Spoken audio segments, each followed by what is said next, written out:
One of the most commonly asked questions I get is, what are the requirements for the VA home loan? There are 5 main points to cover here. The first being eligibility, then credit, income, liabilities, and your living history. So first, eligibility.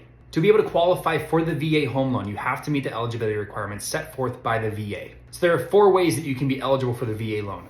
First is that you are in active duty service and have been for at least 90 days. Second, that you were in the service for at least 2 years on active duty orders and have now been separated from the service. Third, that you've been in the National Guard or Reserves for at least 6 years. Or finally, fourth, you are a surviving spouse of a veteran that has since passed away. The second thing we're looking at is your credit. Most mortgage companies are going to require that you have at least a 620 credit score in order to qualify for the VA home loan. Here at Mortgage Solutions, however, we do not have a credit score requirement, so we couldn't care less. What we are looking at are the last 12 months of your credit history, making sure that they are free of any late payments, new collections, or charge-offs. Now, while that is the rule, there is some leeway with that. Obviously, if there's some kind of extenuating circumstance that would have prevented you from being able to make your payments, which resulted in late payments or in a collection, we can obviously document that and always get that to the underwriters for their review. The third piece is income. We're going to be taking a look at what your income is, where it's stemming from, if it's W-2, 1099, and if it's disability, Social Security, the like. Obviously, for W-2 income, we're looking at the last 2 years of your employment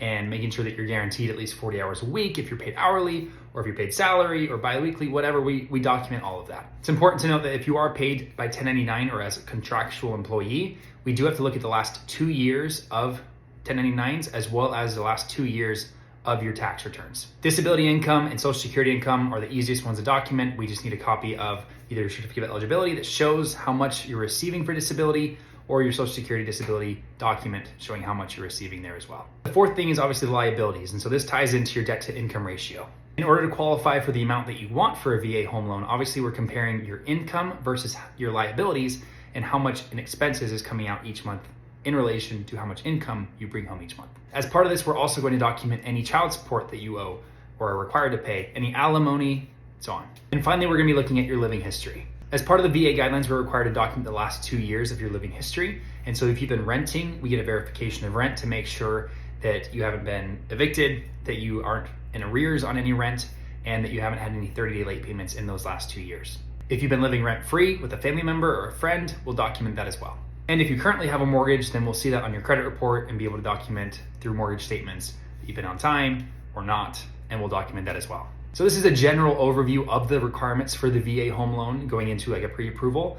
And so if you have any additional questions, please comment them below. I'd be happy to respond. Or if you want to get on a one-on-one conversation with me, feel free to schedule a call through the link in my bio. Happy to help out however I can.